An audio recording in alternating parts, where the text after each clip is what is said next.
Buenas tardes desde la nau, este edificio que en su día fue la primera sede de la Universidad de Valencia ya por el año 1500, siglo XVI aproximadamente, y donde el Instituto Valenciano de Egiptología viene celebrando las jornadas desde aproximadamente el 2016. Pero en estos momentos estamos aquí pues para presentaros al tercer ponente de estas jornadas que, como ya sabéis, tratan de la mujer en el Antiguo Egipto. Buenos días, José. Hola, buenos días. Pues como veis ya conocéis al doctor José Luis García, y presentar al doctor José Luis para mí creo que es fácil. Pues es fácil primero porque lo conocemos muy bien. Es el egiptólogo de referencia del IBDE y nos ofrece a menudo pues seminarios, conferencias y bueno, siempre que su trabajo se lo permite, claro. También conocemos bastante bien su currículum y nos es muy familiar y tenemos conocimiento bastante aproximado de sus trabajos y sus trabajos, por supuesto, de investigación. Y tercero, yo diría que públicamente, prácticamente el mundo de la egiptología, tanto nacional como internacional, lo conoce bastante, por lo que vamos a hacer un muy brevísimo resumen de su currículum vitae. El doctor José Luis es profesor agregado de Egiptología de la Universidad Autónoma de Barcelona, y es licenciado en la especialidad de Arqueología por la Universidad de Valencia, allá por el año 1996, creo, si no, creo que no está. Y licenciado en Egiptología por la Universidad de Tubinga, en Alemania. En la actualidad, pues es coordinador del Máster Universitario Oficial de Egiptología en la UAB y del Diploma de Posgrado en el Antiguo Egipto del IEPOA, el Instituto de Estudios del Próximo Oriente Antiguo, en la misma universidad. Como investigador, sus principales temas de estudio se han centrado en la historia y cronología del Imperio Nuevo y tercer periodo intermedio, así como la astronomía en la antigüedad de Egipto, podríamos decir, ¿no? Quiero resaltar con respecto a este último tema, el de la astronomía egipcia, que recientemente ha publicado junto al doctor en astronomía Juan Antonio Belmonte, un excelente libro titulado Astronomy of Ancient Egypt, y una especialidad que sabemos que le apasiona y que ha plasmado en esta obra. ¿Es así, José? Así es. Muy bien. Pero hoy el profesor Luis nos ofrece en su ponencia otro aspecto de la egiptología y dentro de la temática que tratamos en estas jornadas, la mujer en el Antiguo Egipto, nos va a hablar de una mujer muy poderosa del Reino Nuevo. Una mujer que podríamos decir que estuvo pues en el apogeo de esa dinastía 18, y que podemos decir que el título de su conferencia es La mujer en el trono de Egipto, contexto y estrategias de legitimación de Hatshepsut. ¿Por qué no nos haces una pequeña introducción, José, de lo que nos vas a hablar dentro de unos momentos? Muy bien, bueno, pues lo que quiero hacer ahora es lo siguiente. Quiero mostrar en qué condiciones, ¿no?, va a presentarse Hatshepsut como regente. Por ello quiero hacer una introducción en la que hablaremos brevemente de Tutmosis I, su padre, pero también del papel que pudo desempeñar su esposo Tutmosis II, de su corto reinado, de cómo el heredero de Tutmosis II, como bien es sabido, es hijo de una esposa que no es la principal, es decir, no es hijo de Hatshepsut, y llega al trono siendo un niño muy jovencito, quizás de 4 o 5 años. Entonces quiero hacer esa introducción para tener en cuenta cuáles son las condiciones de partida de Hatshepsut.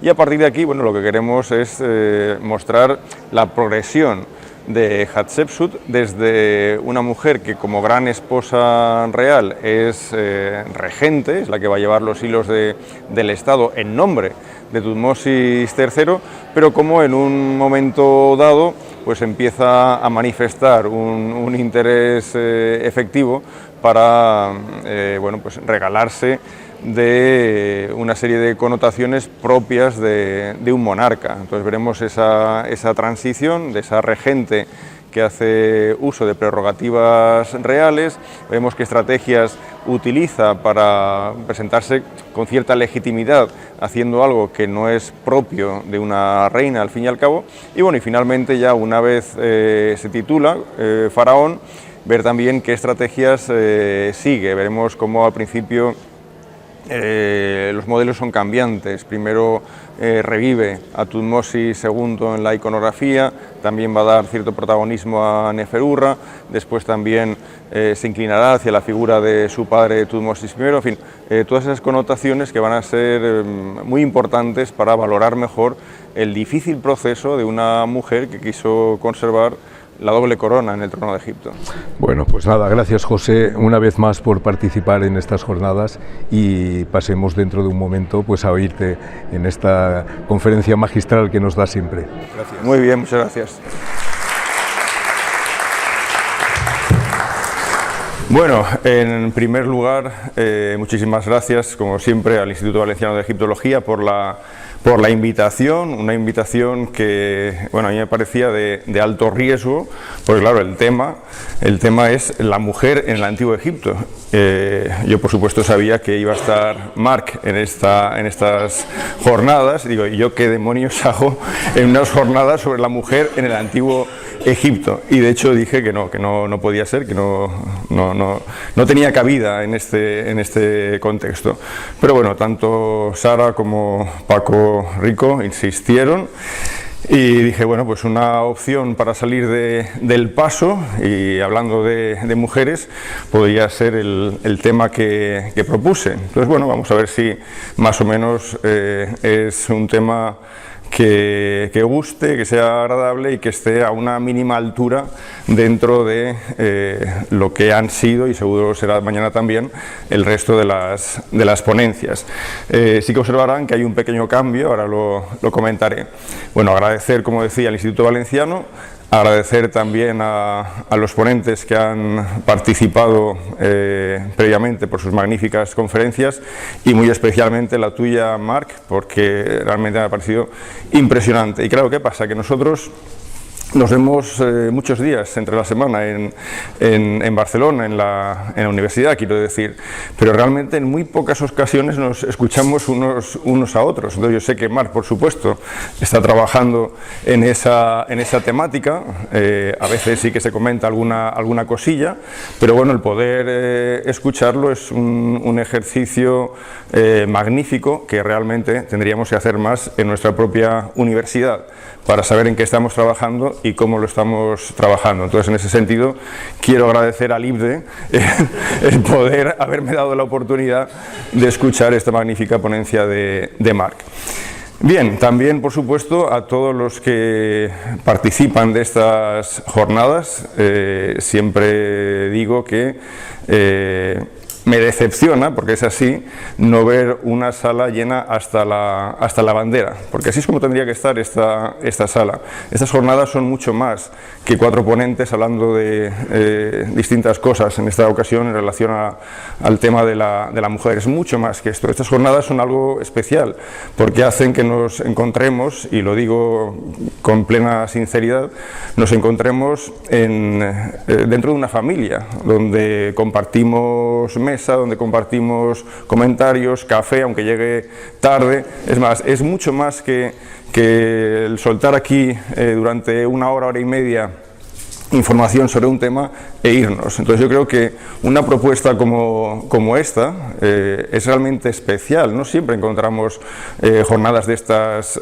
características. Por lo tanto, muy bien por los que estáis aquí, pero sí que para próximas jornadas, bueno, pues a ver si se anima a aquellos que después solo de oídas saben lo que ha sucedido en esta sala. Esto es una oportunidad muy buena para todos, creo yo.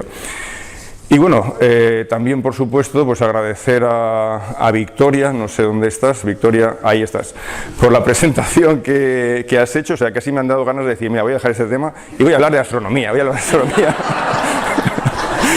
Por un momento creía que estaba en ese tema. Bueno, muchas gracias, Victoria, ha sido también un placer inesperado el que me hayas hecho tú la presentación. Y bueno, sin más dilación, voy a comenzar advirtiendo el pequeño cambio de contenido. Originalmente el título estaba en plural, porque se hablaba de mujeres, no de una mujer, y se hablaba de estrategias de legitimación de Hatshepsut y Tausert. Sin embargo, bueno, pues cuando estaba preparando el PowerPoint se me iba de las manos, directamente se me iba de las manos. Era una gran cantidad de información, así que he dicho, bueno, quien habla manda, así que voy a cortar por lo sano y me voy a quedar solo con el tema de Hatshepsut, reduciéndolo también para intentar, aunque sea por una vez en mi vida, cumplir con los 90 minutos que me han asignado. Lo voy a intentar. O sea, he recortado bastante y a lo mejor, mira, igual en media hora ya he acabado. Entonces, ¿qué voy a hacer primero? Inevitablemente, aunque sea un personaje muy conocido del antiguo Egipto, quien no conoce, ¿no?, la figura de Hatshepsut, inevitablemente es necesario hacer una pequeña introducción. Con eso me voy a referir al contexto de Hatshepsut, de dónde surge Hatshepsut, qué condicionantes previos tiene para que de alguna manera se facilite su difícil y complejo camino hacia esa decisión de autotitularse rey de Egipto. Entonces es evidente que muchas de las cosas que voy a comentar ahora son sobradamente conocidas, pero es necesario ese primer escalón para a partir de ahí descubrir nuevas cosas sobre Hatshepsut. Bueno, este es el padre de Hatshepsut. Estamos hablando de Tutmosis I, un monarca que no sabemos realmente qué relación tiene con los monarcas previos de la dinastía XVIII. Podemos suponer que hay una relación familiar indirecta, pero esto realmente lo desconocemos. Sí que sabemos que Tutmosis I es un monarca de relieve en la historia de la dinastía XVIII, porque es el que comienza de manera fulgurante, ¿no?, con una expansión territorial, tanto hacia Nubia, donde deja, por ejemplo, esta inscripción en Kurgus, bueno, el láser, deja esta inscripción en Kurgus, entre la cuarta y quinta catarata, donde indica que él es el primer monarca que llega a un territorio tan lejano. Después también es él el que finaliza en una operación militar en Nubia, el que finaliza la hegemonía en esa región del reino de Kerma, llega a dominarlo. Y claro, hacia el norte, en Asia, también es Tutmosis I quien consigue traspasar las fronteras de Nujase para llegar al mismísimo río Éufrates, por lo tanto muy cerca del núcleo de Mitanni, y medir las fuerzas de ese reino que en aquella época era la gran potencia junto a Egipto en el Próximo Oriente. Con lo cual, con esta pequeña introducción ya estamos presentando a un padre de Hatshepsut que dentro de esa historia corta aún de la dinastía XVIII se ha constituido en un rey de referencia. En cuanto a la madre de Hatshepsut, bueno, pues tenemos a la ya conocida Yahmes, que es la que porta el título de gran esposa real, es la esposa principal de Tutmosis I. Por lo tanto, como sabemos, ella, Hatshepsut, va a ser la hija de un formidable rey, pero también de su gran esposa real. Y en este sentido, hermana de otra niña, probablemente mayor que ella, que es Neferubiti, que es la que aparece en este relieve en la parte derecha. También conocemos incluso a quien fuera la nodriza, la mujer que amamantó a la jovencísima Hatshepsut cuando ella era de corta edad. Esta nodriza la conservamos tanto por su momia, hallada en la KV60, se trata de Sitra, como a través de una estatua, que de hecho es excepcional. Después conoceremos estatuas similares en relación, por ejemplo, a Senenmut y Neferurra, la hija de Hatshepsut y Tutmosis II. Pero en este caso, a quien vemos es a la nodriza. Apunto con el láser, pero no sé si se ve algo. La nodriza, que es Sitra, y en su regazo una pequeña figurita que corresponde a la propia Hatshepsut. Entonces esta estatua, por desgracia, está en muy malas condiciones, pero nos muestra, bueno, un modelo que después hará tan común el conocido Senenmut. También conocemos otros hermanos que tuvo esta mujer, Hatshepsut. Si vamos a la tumba de Pajeri, es una tumba que está en la necrópolis del Cab. Bueno, Pajeri es un individuo conocido de principios de la dinastía 18. Aquí podemos ver una serie de relieves que nos sirven para conocer a otros de esos miembros de la familia vinculada a Tutmosis I y que pudieron haber sido reyes de Egipto de no haber muerto antes que su padre y haber facilitado así el acceso al trono del futuro Tutmosis II. Bueno, tenemos sobre todo dos personajes que vale la pena reseñar. Por una parte, Watchmose, que es el que veríamos, bueno, no sé si se ve aquí en primer término, y por otra parte, Amenmose, que es el individuo que le sigue, con la peculiaridad, y esto sí que es absolutamente excepcional, de que tanto uno como otro, excepcionalmente, han incluido su nombre dentro de un cartucho, sin haber llegado a ser ninguno de los dos reyes de Egipto. Aquí vemos, por ejemplo, en un naos procedente de Giza, un cartucho con el nombre de Amenmose, que se refiere a este hijo de Tutmosis I y hermano de Hatshepsut. Entonces, durante los años de reinado de Tutmosis I, estos individuos probablemente tuvieron la posibilidad de convertirse en reyes de Egipto, y ya digo, de una manera excepcional, esos nombres fueron incluidos en cartuchos. Si vamos ahora al afloramiento de cuarcita que tenemos en el emplazamiento conocido como Kurgus, que es en realidad donde se encuentran las inscripciones jeroglíficas egipcias situadas más al sur de todas las que conocemos, en Nubia.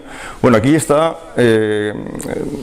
perfectamente documentada la presencia de Tutmosis I. Hemos visto antes una inscripción, pero es curioso también ver cómo junto a la inscripción principal de Tutmosis I hay otras inscripciones que hacen referencia a miembros de la familia real, y entre esas inscripciones no solo vamos a ver el hijo mayor, o sea, el príncipe heredero, vamos a encontrar mención a Amenmose, vamos a encontrar mención a Watchmose, vamos a encontrar mención a la gran esposa real Yahmes, y no vamos a encontrar mención ni de Neferubiti ni de Hatshepsut, pero sí una referencia a la hija del rey. Podría ser cualquiera de las dos, probablemente la mayor.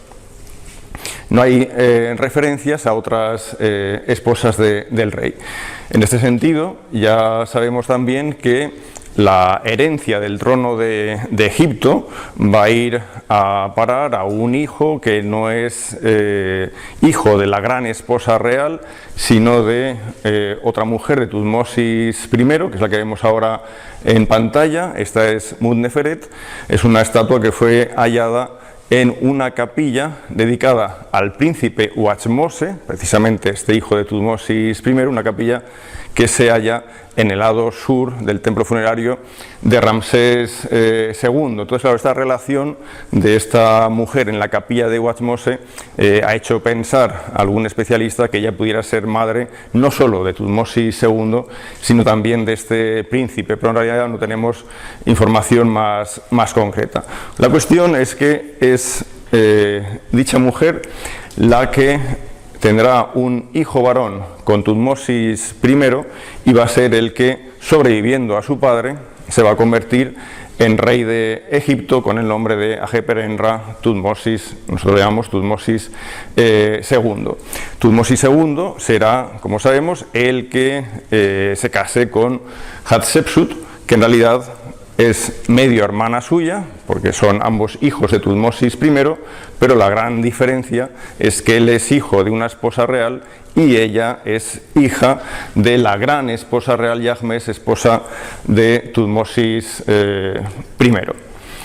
Bien, vamos entrando ya en materia poco a poco. Este es un documento fascinante, es un documento que he de advertir, un egiptólogo, en concreto Wolf Krauss, indicó que podría ser una falsificación. Sobre esto publicó un artículo hace tiempo, pero no todo el mundo, ni mucho menos, está de acuerdo con esta aseveración y de hecho, pues la estela se sigue presentando como auténtica y así aparece en el Museo de Berlín. Pero bueno, es interesante por lo siguiente. Voy a ampliar la parte central de la estela, que es la que conviene analizar un poquitín. Bueno, vemos en la parte izquierda la presencia de la divinidad, y en la parte derecha 3 individuos, de los cuales solo el primero es masculino. Si observamos el nombre del monarca, Ajeper-Enra, bueno, pues ya sabemos que se trata de Tutmosis II. Pero este Tutmosis II viene, como decía, seguido de 2 mujeres. Si vemos los cartuchos de ambas protagonistas, el primero corresponde a Yahmes y el segundo corresponde a Hatshepsut. Por lo tanto, tenemos a una mujer que es la esposa de Tutmosis II, hasta ahí todo en orden, esto no es ningún problema, pero lo que nos puede resultar un tanto curioso es que, siendo Tutmosis II ya rey, aparezca entre él y su esposa una segunda mujer que resulta ser la gran esposa real de Tutmosis I, madre de Hatshepsut, pero no su propia madre, es decir, sería la madrastra que veíamos esta mañana. En lugar de las 2 altas plumas, pues imaginemos 2 cuernos, la madrastra, ¿no? Bueno. Entonces, sobre esta anomalía iconográfica, o más que anomalía, esta casi excepcionalidad, se pueden hacer amplias discusiones. ¿Qué hace la gran esposa real Yahmose aquí? Entonces hay quien piensa, bueno, pues quizás la cuestión es tan simple como creer que Tutmosis II es un monarca que tiene aún muy corta edad, puede ser un adolescente, muy corta edad, con lo cual en ese contexto, y como ya había sucedido en tiempos inmediatamente anteriores, la mujer de más alto rango, que es la gran esposa real, va a ejercer algún tipo de gobierno en paralelo. No voy a decir directamente una regencia, pero de alguna manera va a ser el apoyo para ese joven monarca. Bueno, esto es una apuesta que se podría hacer siempre y cuando no aceptemos la edad que se supone a la supuesta momia de Tutmosis II, o simplemente que la momia de Tutmosis II no lo sea, porque es una momia a la que se dan más o menos unos 30 años de edad en su muerte. Entonces es una cuestión la que nos ofrece esta estela que da para una amplia discusión, pero voy a proseguir.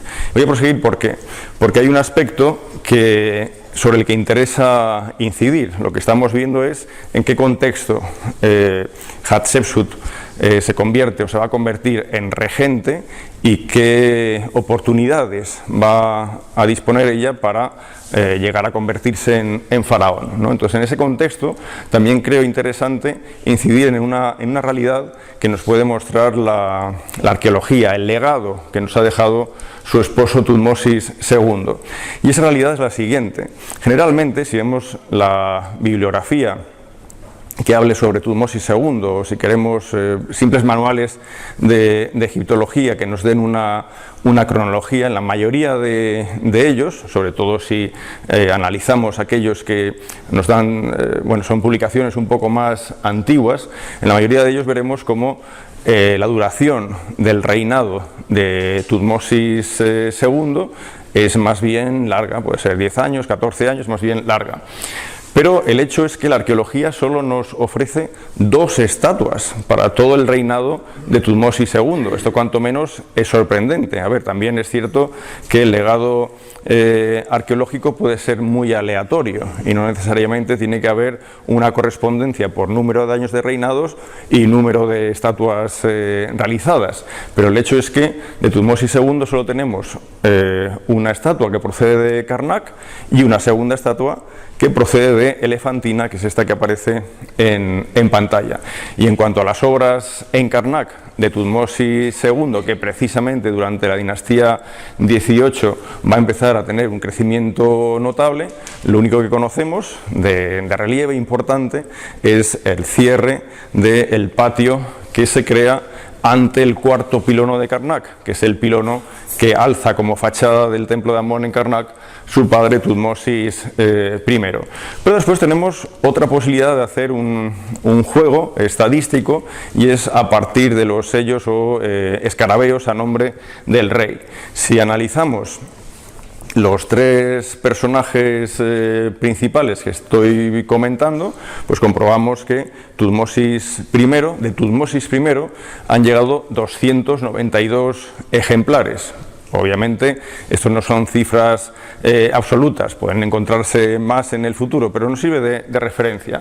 Pongamos, para redondear, que Tutmosis I hubiese tenido un reinado de 10 años, más o menos esa es la longitud de su reinado. Bueno, pues en 10 años él nos deja un legado de 292 escarabeos y sellos. En cambio, de Tutmosis II tenemos solo 105. Entonces, claro, esto es casi 3 veces menos si suponemos que Tutmosis II tuvo un reinado de entre 10 y 14 años, es decir, para un reinado similar o incluso más largo, que es como aparecía en la bibliografía hasta ahora, a pesar de ello, vemos que tiene 3 veces menos de documentos de este tipo. Y en cambio, Hatshepsut, que tiene un gobierno, claro, esto se mide de otra forma, tiene un gobierno compartido con Tutmosis III, primero como regente, después como faraón, que totaliza unos 22 años, ella tiene, o nos ha dejado, un legado de 463 ejemplares. Entonces, claro, si buscamos ese equilibrio entre número de escarabeos y sellos y número de años de reinado, pues salta a la vista que la distorsión se produce con Tutmosis II si entendemos que él tuvo un largo reinado. Por eso mismo, también es importante en este caso tener en cuenta otra referencia que puede ser muy útil, y es observar cuáles son los documentos con las fechas más altas que hayan sobrevivido del reinado de Tutmosis II. Este es un ejercicio muy simple, muy fácil, porque en realidad la fecha más alta que encontramos de este reinado es justo la que estoy marcando ahora. Año 1, 2, Ajet 8. Año 1, 2, Ajet 8. Es una fecha ridícula, puede estar muy próxima a su propia coronación. Quiere decir que él reinó solo un año, o que su reinado ni siquiera llegó a un año, fue solo de meses. Por supuesto que no quiere decir eso, porque podemos tener el problema de no haber encontrado inscripciones de su año 2, quiero decir, fechadas en su año 2, o fechadas en su supuesto año 3, o fechadas cuando fuese. O sea, esto también es un problema de el legado que ha llegado del esposo de Hatshepsut. Pero bueno, ya tenemos varias cosas que nos sirven de referencia: el escasísimo número de estatuas, solo 2 para todo su reinado, el escaso número de sellos o escarabeos a su nombre en relación a los que Tutmosis I y Hatshepsut tuvieron, y después este documento, que también tiene su importancia en ese sentido, solo un año 1. Claro, la cuestión es, como decía antes, respecto a la estela de Berlín, si la presencia de la gran esposa real Yahmes se debe a una posible juventud de Tutmosis II cuando llega al trono o no. La momia, yo esto sí que no tengo ni idea, pero la momia se supone, la que vemos, que supuestamente es de Tutmosis II, se dice que es la de un hombre que tiene cerca de 30 años de edad. Entonces, si esto es así, si esta es su momia, entonces esto no nos ayudaría para entender aquella estela. Pero que tenemos un reinado corto de Tutmosis II, eso parece bastante claro. Voy a poner un ejemplo, una comparación de dos cronologías. Una que podéis ver en el conocido manual de Shaw, donde, fijaros que es de 2003, la edición original inglesa, donde se habla de un Tutmosis II que tiene un reinado que va de 1492 a 1479. Bueno, nos da igual que estas fechas sean más o menos exactas, la cuestión es que se nos está hablando de un reinado, ¿no?, de 13-14 años, un reinado largo. Sin embargo, si ahora lo comparamos con una cronología que apenas se publicó 3 años después, vemos que este Tutmosis II tiene un reinado de 2-3 años, claro, la diferencia es notable.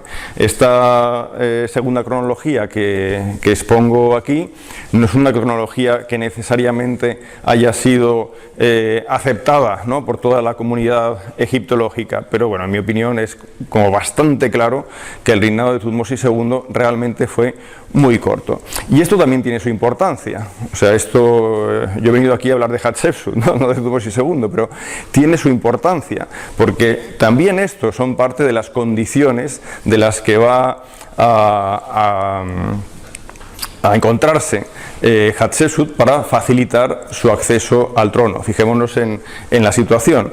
Cuando muere Tutmosis II tras un reinado tan corto, el heredero de Tutmosis II es un niño, no sabemos qué edad tiene cuando se convierte en rey Tutmosis III, pero perfectamente podría tener 3, 4, 5 años, alguien muy pequeño, con lo cual totalmente incapacitado para gobernar.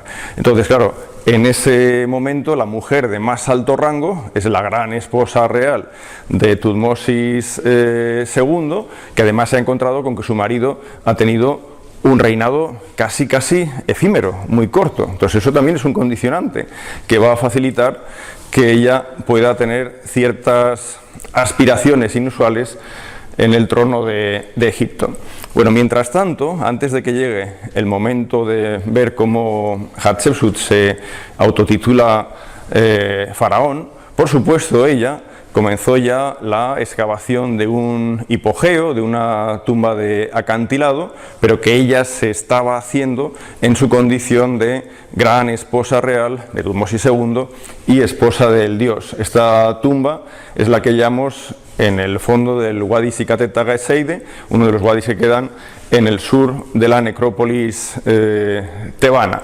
Y aquí es donde efectivamente podemos encontrar este sarcófago, bueno, donde Howard Carter descubrió este sarcófago en 1916 y donde las inscripciones nos muestran cómo Hatshepsut hace sobre todo uso, ¿no?, de estos dos títulos, el de gran esposa y el de esposa del dios.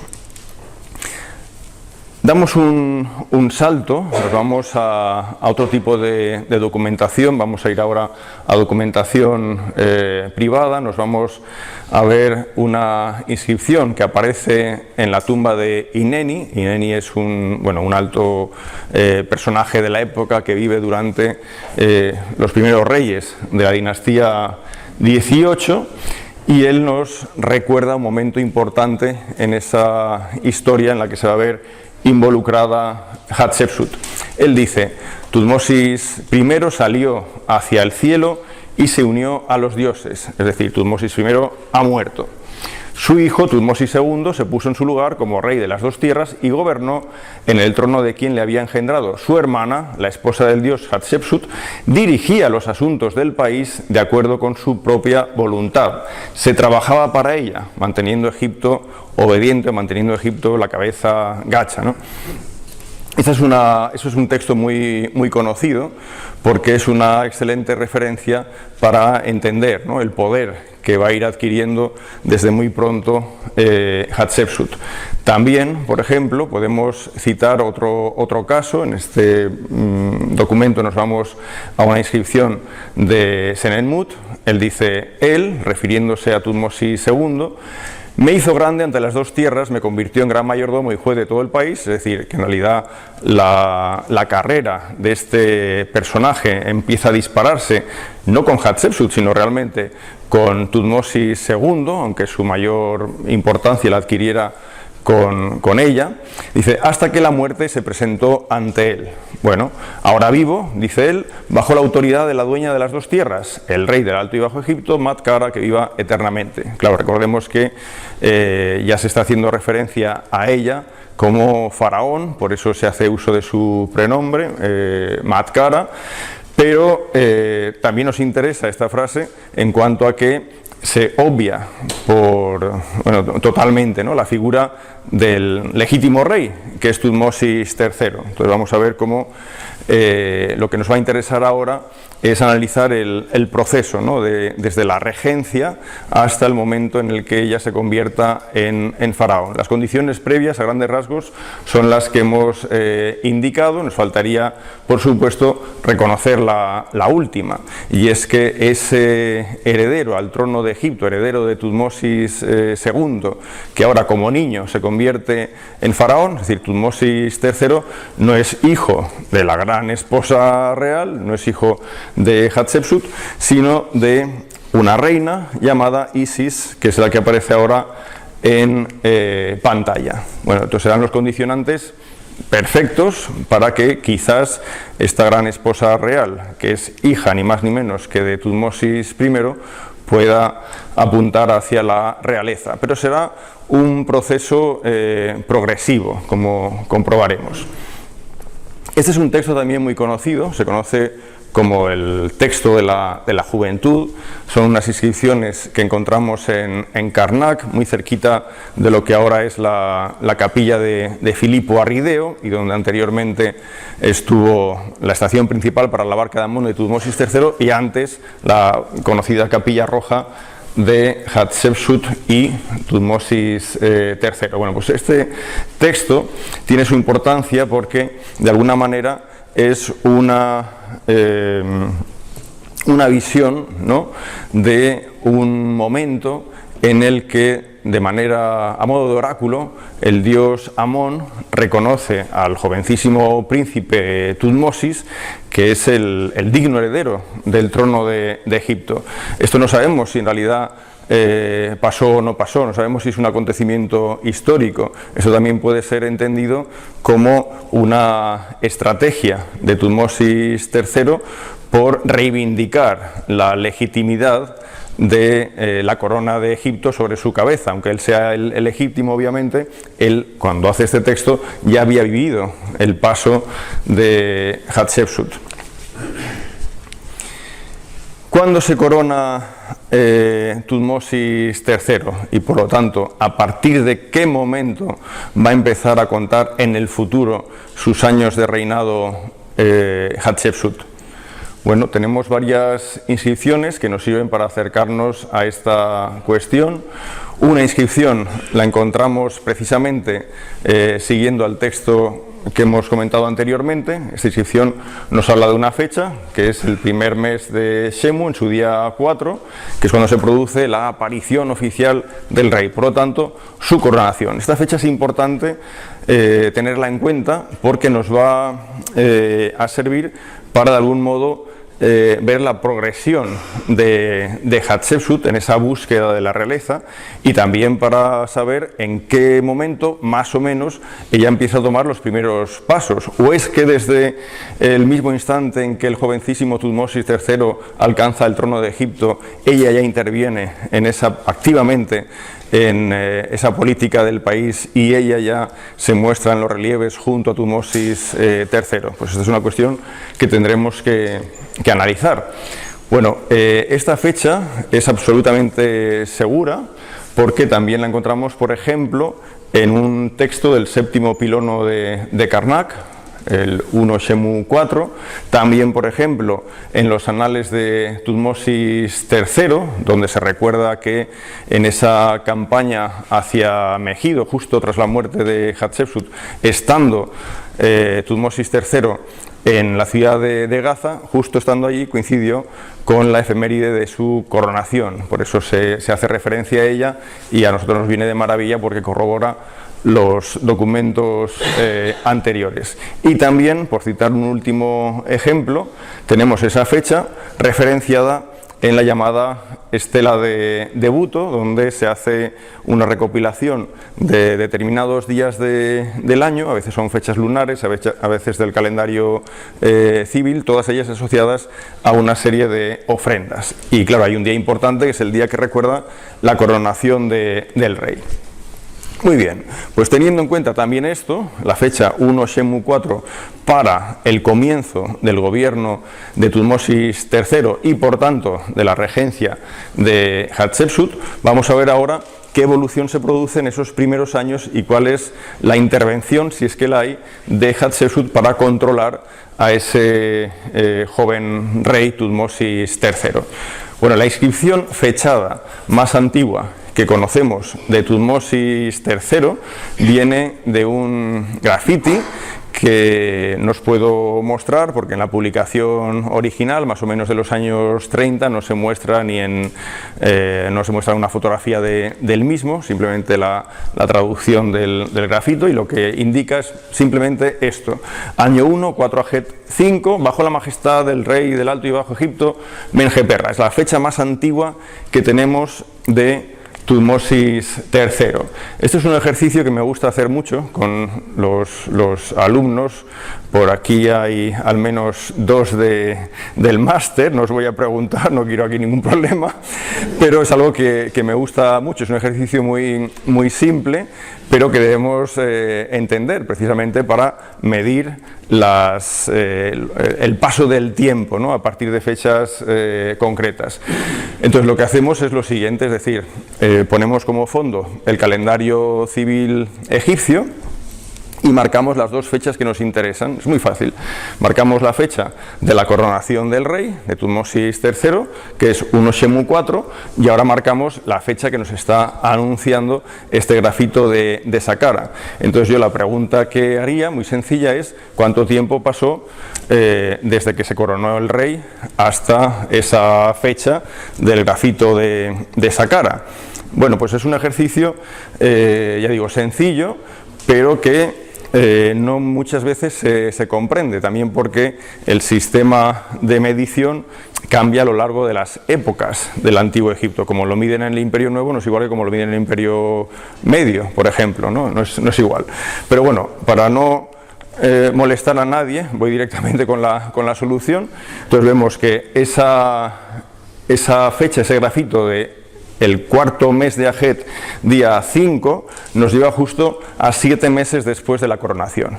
Entonces ahora diréis, bueno, ¿y esto qué nos interesa si estás hablando? Se supone que vas a hablar de Hatshepsut. Bueno, pues en realidad es muy importante, porque esa inscripción lo que nos está diciendo es que 7 meses después de la coronación del jovencísimo Tutmosis III, Hatshepsut no es mencionada en ella. Por lo tanto, ella no es un referente en cuanto a la cronología. Lo que sí que lo hubiera sido de haber desempeñado un papel más importante de ser regente, y no voy a decir una simple regente porque la regencia también es una actitud de gobierno de gran importancia, pero ella no tendría como regente, por haber sido la mujer de más alto rango que sobreviviera a Tutmosis II, ella no tendría derecho a aparecer en esta inscripción o participando, como sabéis, de un ritual, lo que fuese, ¿no?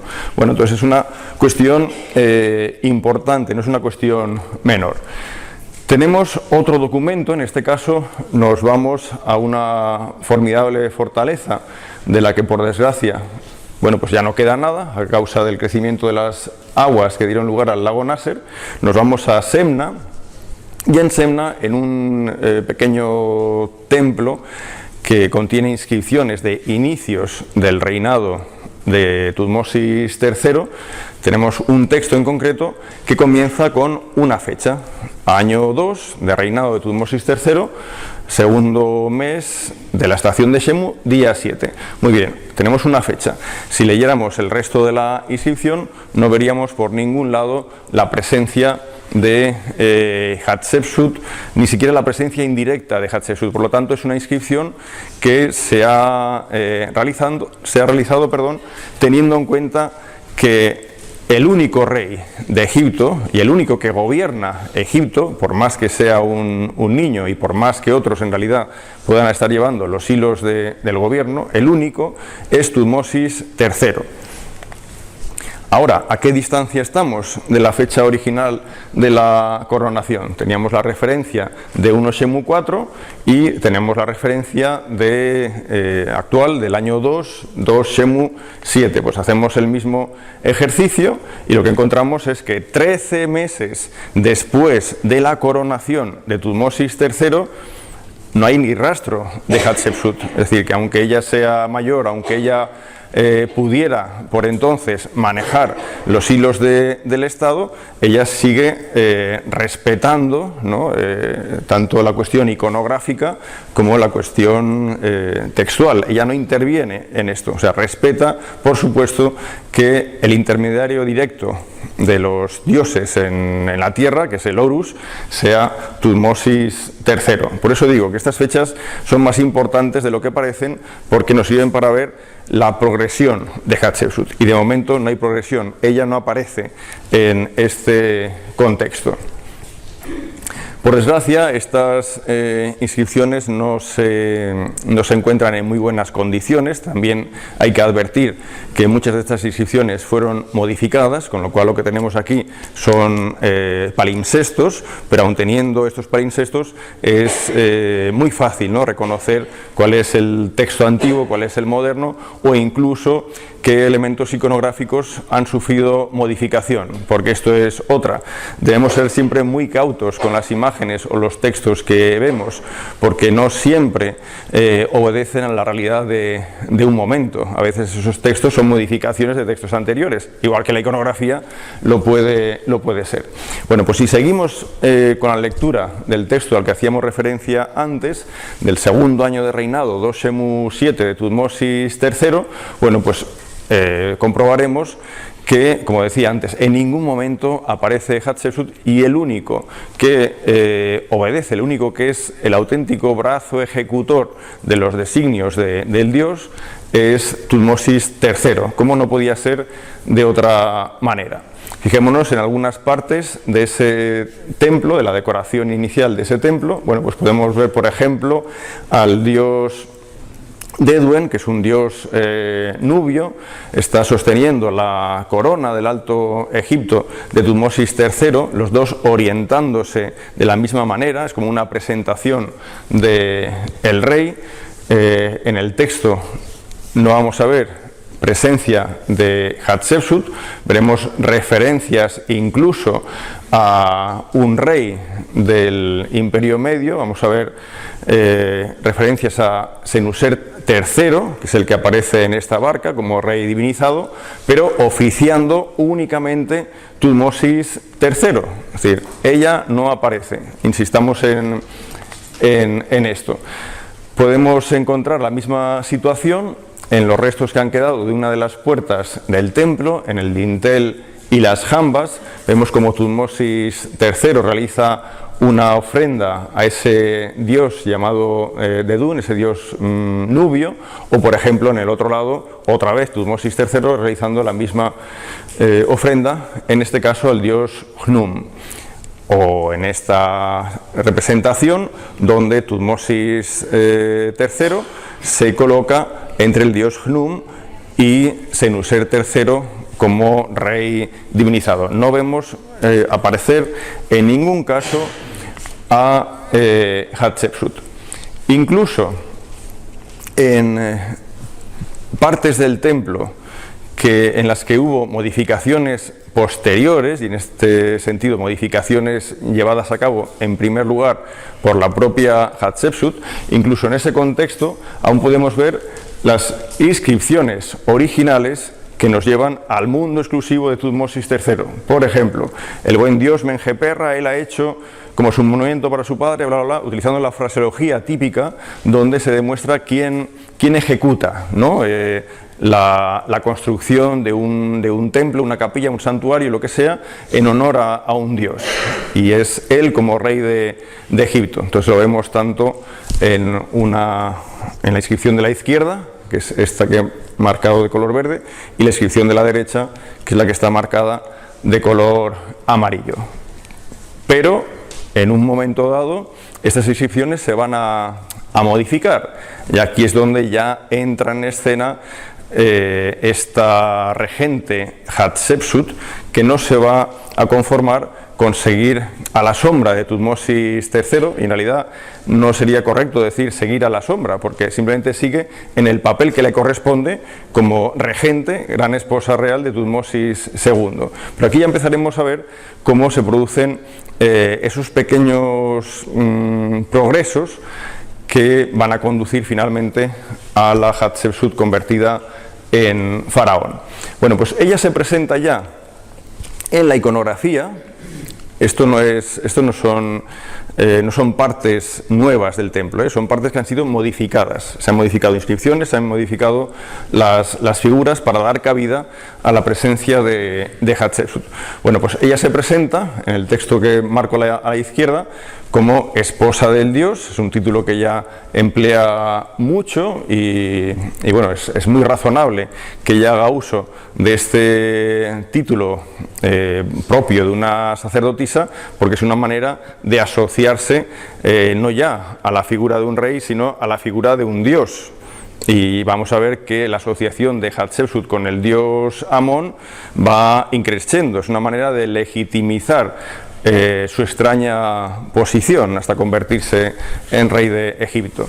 Entonces, bueno, ella ahora, fijaros que como esposa del dios y gran esposa real, aparece como la que ha hecho, justo lo que decía antes la inscripción de Tutmosis III, ella es la que ha ejecutado la obra de este templo en honor al dios. Esto no lo puede hacer una gran esposa real, esto no lo puede hacer una regente, esto no lo puede hacer una mujer, lo tiene que hacer el faraón, porque el faraón es el Horus en la tierra. La ideología egipcia en este sentido es muy, muy clara, por eso es absolutamente espectacular y un desafío de dimensiones cósmicas que una mujer se convierta en faraón de Egipto.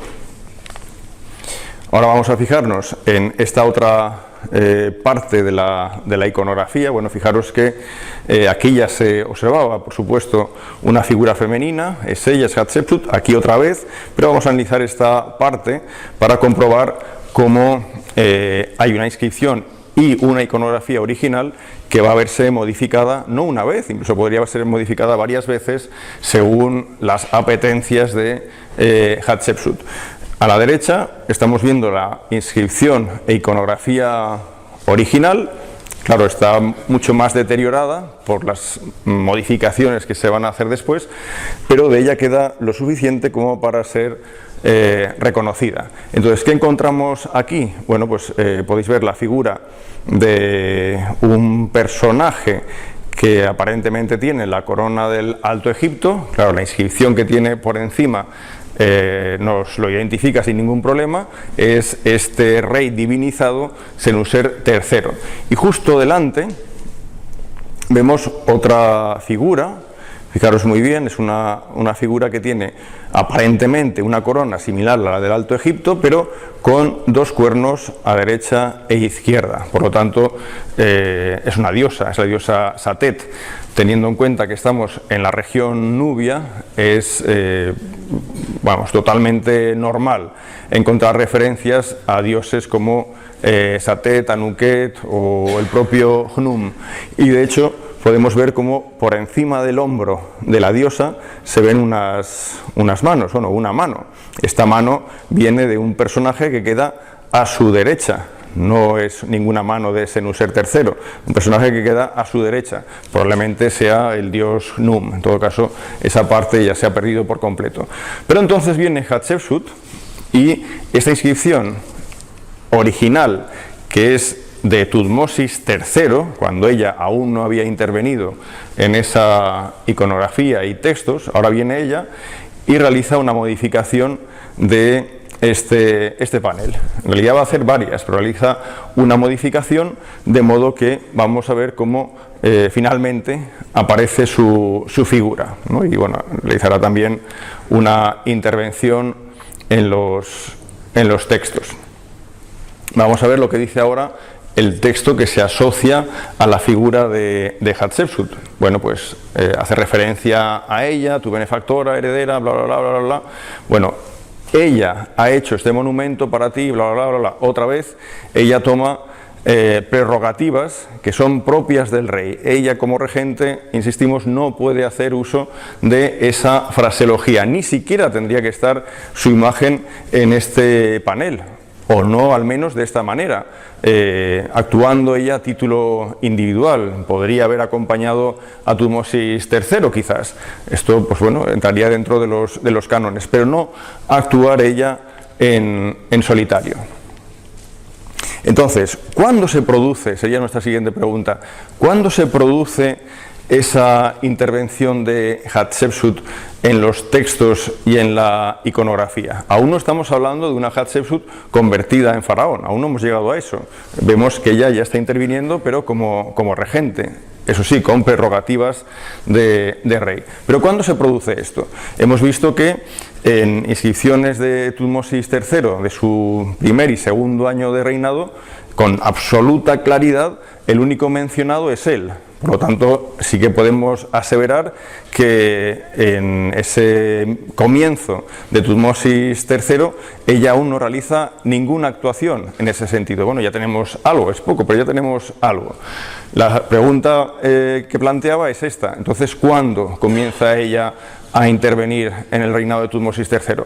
Bueno, fijémonos en este panel, este relieve de una tumba, es la tumba de Use-Ramun. Bueno, Use-Ramun es un personaje muy importante de principios del reinado de Tutmosis III Hatshepsut.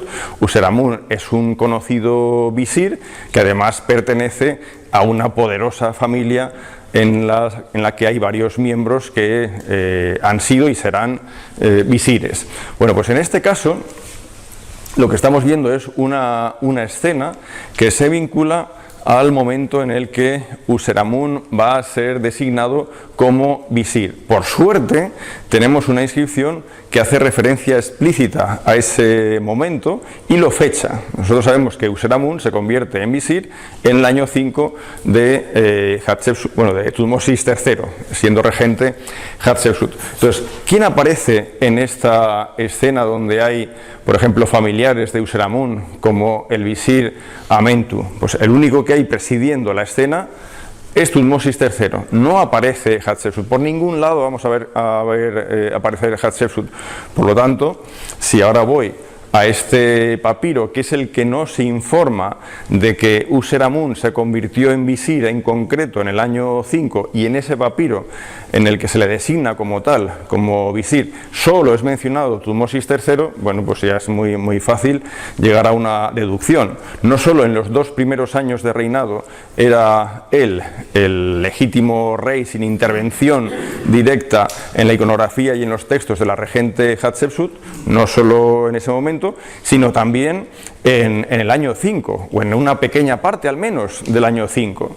Es decir, en los 5 primeros años de reinado de Tutmosis III, Hatshepsut no realiza una intervención iconográfica y textual con prerrogativas reales en detrimento de Tutmosis III. Bueno, pues por eso era tan importante ver el tema de las fechas. Pero aquí tenemos un nuevo documento que también está fechado. Claro, lo que nos interesa son documentos fechados, porque si no están fechados tenemos que jugar con otras armas, los estilos, la manera de presentarse de Hatshepsut, pero claro, esto ya no es tan exacto, necesitamos documentos fechados. Este es un documento del año 5 de Tutmosis III, aunque por desgracia la estela esté bastante destruida, queda clarísimo que en ella aparece una protagonista principal, que es la diosa Hathor, pero un segundo protagonista principal, que es Tutmosis III, va fatal el hacer, Tutmosis III. Y no hay espacio para Hatshepsut. Entonces, en este caso, este documento corrobora lo que hemos indicado anteriormente en relación a el acceso de User-Amun al Visiratu. Vale, pues durante los 5 primeros años decimos que no existe esa presencia inusual de Hatshepsut. Vamos ahora a una estructura que actualmente la vemos parcialmente reconstruida, parcialmente porque por desgracia en este caso no se conservan todos los bloques. El número de bloques que ha llegado de este edificio es bastante limitado, pero aún así, bueno, pues se ha podido reconstruir parcialmente. Y es un edificio muy interesante, no solo a partir de los textos que nos ofrece, sino también a partir de la iconografía que ha llegado de él. Tengamos en cuenta que también este edificio, esta iconografía, estos textos han sufrido modificaciones posteriores, por eso siempre hay que ir con pies de plomo. Karnak es un lugar que, bueno, a mí personalmente me maravilla. Karnak es extraordinario, porque Karnak es un libro de historia, y especialmente es un libro de historia del Imperio Nuevo. Pero cuando uno lee ese libro de historia a partir de las paredes de Karnak, tiene que ir con mucho tiento, porque los monarcas no solo edificaban nuevas construcciones, también modificaban las de los antecesores. Entonces tienes que ir con mucho cuidado, porque puedes ver en iconografía y textos lo que realmente no es en origen, ¿no? Entonces con este edificio también hay que tener esa precaución. Entonces, ¿qué tenemos en el Necherhi Menu, que es el nombre de esta estructura? Bueno, pues tenemos una fraseología que en los inicios de Thutmosis III, eso sí que lo he de advertir, esto es un edificio que comienza a construirse pues eso, los primerísimos años de Thutmosis III, durante la regencia de Hatshepsut. Bueno, pues aquí vemos textos donde se dice que Hatshepsut ha tenido la licencia para realizar en honor del dios Amón ritos de purificación. Eso ella como gran esposa real, como esposa del dios, pero no como faraón, o sea, ella como regente. Entonces, ¿cómo va a hacer ella ritos de purificación en honor al dios? Ella no puede hacer esto es una prerrogativa del rey. Entonces vemos como en el Necherhi Menu ya Hatshepsut está interviniendo. Si vamos ahora a la iconografía, también, bueno, pues resulta de gran interés, porque vemos por un lado cómo aparece Thutmosis III oficiando, cosa que es muy natural, y en honor al dios Amón, que es el protagonista del Necherhi Menu. Es lo que veríamos en la parte derecha. A ver si el otro, no tengo otro mando. Bueno, lo que veríamos en la parte derecha, lo he marcado en color azul. Bien, pues este es Thutmosis III y está oficiando ante el dios Amón. Hasta ahí todo normal, pero claro, en el otro lado encontraríamos una escena similar que, aunque ha perdido la iconografía, nos deja un texto, y en este caso a nombre de Hatshepsut, pero a nombre de Hatshepsut no faraón, sino Hatshepsut como gran esposa real, esposa del dios, en fin, lo que hemos visto hasta ahora, pero como oficiando ella directamente ante el dios. Aquí vemos las dos altas plumas de Amón, es decir, una escena muy similar a la de la derecha. En la derecha Thutmosis III con Amón, todo normal, pero ahora Hatshepsut como regente con Amón. Claro, aquí lo que nos falta es una fecha. ¿De qué año es esto? Si hemos convenido que en los 5 primeros años de reinado de Thutmosis III Hatshepsut aún no ha tenido el atrevimiento de colarse con prerrogativas reales en textos e iconografía, bueno, pues debemos entender evidentemente que estamos ahora en un momento o ya dentro del año 5 o un poco posterior al año 5. Si seguimos observando algunas paredes de esta estructura del Necherhi Menu, bueno, hay una también muy interesante donde vemos cómo aparece Thutmosis seguido de Hatshepsut como gran esposa real, como regente otra vez, y entre ambos una figura a menor escala que nos presenta a la hija de Hatshepsut con Tutmosis II, es decir, la princesa Neferurra. Claro, Neferurra puede desempeñar un papel importante en esta historia de Hatshepsut, lo veremos, aunque sea brevemente, más adelante, y quizás Neferurra en principio Hatshepsut podría haber diseñado, ¿no?, la carrera de Neferurra, se dice incluso, ¿no?, que con intenciones de consolidar su propia dinastía. Esto hay que demostrarlo, esto no es tan sencillo, pero es probable que tuviera preparado para ella un papel especial. Bien, ¿qué tenemos aquí? Seguimos en el Necheri Menú y vemos cómo en una inscripción aparece parte del nombre de Hatshepsut, que sigue siendo regente, pero lo interesante es dónde está ese nombre. Ese nombre se solapa, aquí en la imagen no se ve con claridad, pero ese nombre se solapa al nombre de Tutmosis III. Esto es lo interesante. Entonces llega un momento en el que no se va a conformar ella en aparecer en escena en paralelo a Tutmosis III, sino que directamente anulará a Tutmosis III, porque ella va a solapar su nombre sobre el original de su hijastro, ¿no? Entonces en este caso volvemos a esa madrastra y pasaremos a una siguiente fase. Y esta fase es tremendamente interesante. O sea, aquí la ecuación no es tan simple como Hatshepsut se convierte en regente porque Tutmosis III es un chiquillo y en un momento dado se convierte ya en faraón, dejando pues a Tutmosis III de lado. Esto no es tan simple como eso. Aquí hay una progresión hacia la realeza y hay cambios de estrategia. Y aquí vemos un cambio de estrategia realmente sorprendente. Fijémonos muy bien en lo que tenemos en esta pared. Tenemos una inscripción que ha sido modificada. Entonces la inscripción final corresponde, ¿veis el láser? Es que yo no lo veo. Corresponde a este texto. Es un nombre Nepti, pero es el nombre Nepti de Tutmosis II. Bueno, pues bien, no pasa nada, pero aquí lo curioso, es más que curioso, enseguida lo vamos a entender, lo curioso es que el nombre original, el nombre Nepti original que hay por debajo del de Tutmosis II es el de Tutmosis III. ¿Entendéis por dónde voy? La inscripción última es la más reciente. Entonces lo que estoy diciendo es que la inscripción más reciente es de Tutmosis II. Por lo tanto, estoy diciendo la inscripción más antigua en este contexto es de Tutmosis III. La inscripción original corresponde a este nombre Nepti. Entonces, ¿cómo podemos entender eso? Esto es imposible. Es imposible, ¿no? Si Tutmosis II muere, a continuación de Tutmosis II viene Tutmosis III. Y después ya vendrá quien tenga que venir, pero ese es el orden. Entonces no se puede dar una combinación de este tipo en la que la última inscripción sea de un rey anterior al que tiene la inscripción original. Esto se ha entendido.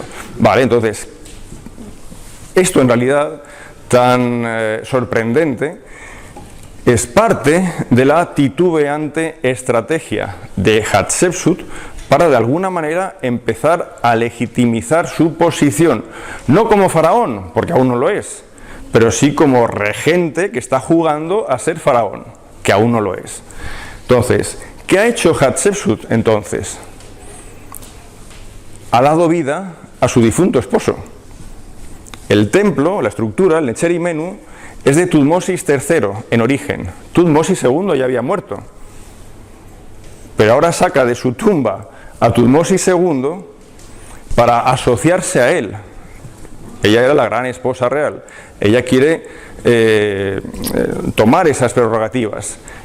Claro, eso no tiene cabida en el contexto ideológico egipcio, porque ella no es hombre, no es faraón. Pero bueno, una manera de conseguir hacer entender su presencia en esa iconografía, una manera es haciendo revivir a Tutmosis II. Y esto es lo que hace, por extraño que parezca, esto es lo que hace. Fijémonos en otro documento de Ajeperenra. ¿Este quién es? Este es Tutmosis II. Tutmosis II. Los nombres de entronización son muy importantes. ¿A que sí, Pilar? ¿A que sí, Guillermo? Son muy importantes. En muchos documentos vamos a ver nombres de entronización. No vamos a ver Tutmosis o cosas así. Muy bien. Pues fijaros, hay un monumento en Karnak que también pertenece a las estructuras desmanteladas, que fueron halladas como material de relleno en Pilonos. Bueno, pues otro monumento, aparte del Necherei Menú, es el que se conoce como monumento de los nichos. Monumento de los nichos.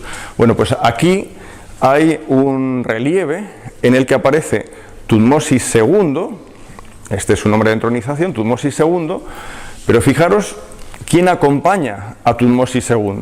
Fijaros quién está enfrente de Tutmosis II. No está el dios Amón. No está el dios, es Osiris, el dios Osiris. Este Tutmosis II, en realidad, nos está mostrando un relieve que no se hizo en época de Tutmosis II. Esto lo hizo Hatshepsut durante su estrategia de revivir al difunto marido, porque le convenía. Entonces, en ese contexto, tenemos un monumento de los nichos en el que, por un lado, aparece ella, Hatshepsut, como esposa del dios, en este caso en relación al dios Set, ¿vale? Pero en el otro lado, aquí en la parte inferior veis cómo es la estructura, en el otro lado, de manera simétrica, en este caso es Tutmosis II junto, en este caso, a Osiris. Bien, nos da igual, pero la cuestión es que ese monumento no es original de Tutmosis II. Y así podemos encontrar varios que pertenecen a esa serie de edificios elaborados en realidad durante los primeros años de Tutmosis III por ejecución de Hatshepsut para intentar legitimizar esa importancia que adquiere la dama en esta época. Y es lo que veríamos aquí también. Ella aparece con vestimenta como reina, acompañada de su marido. Y aquí, por ejemplo, también es un caso muy interesante para que apreciéis cómo los relieves, los textos nos pueden engañar. Por eso decía lo de ser meticuloso y tratar con cautela esta documentación. Aquí aparentemente que veríamos dos reyes, ¿no? Los dos llevan faldellín real, veríamos dos reyes.